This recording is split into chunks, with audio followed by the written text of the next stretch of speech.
Baba torbanı hala. Yok abi çal.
Pantolonlar sende miydi? Kapıcı. Evet, pantolonlar.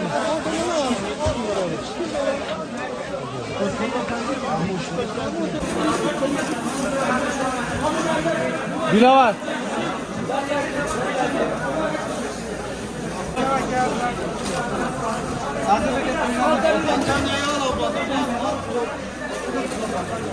Hadi ya. Vallahi kadar çıktı. O da bu.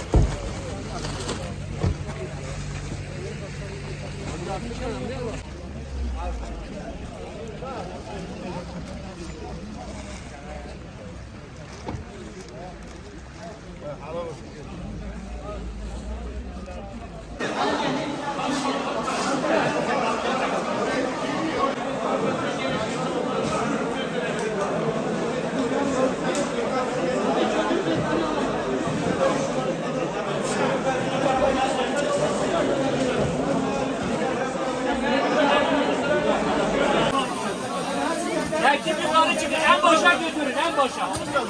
En başa atacağız.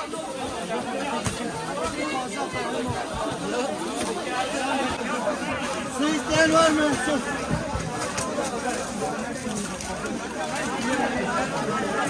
Su baba.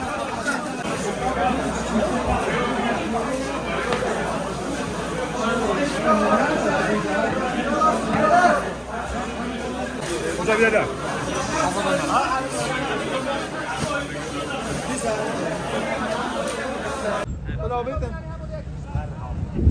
Kahve yetişemiyor mu? John, görüşürüz.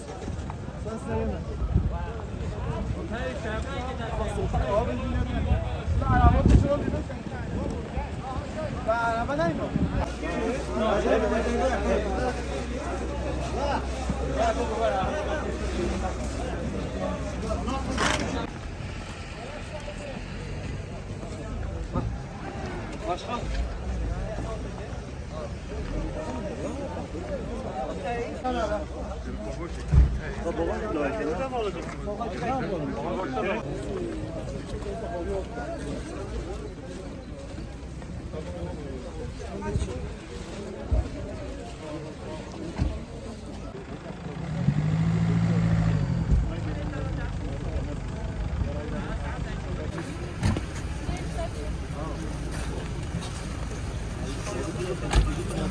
Ne oluyor?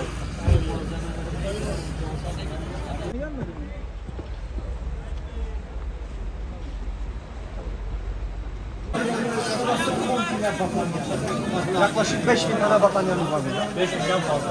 Yani sabah 5.000'di. Vedat Başkan ne ver? Biraz İnceyse hiç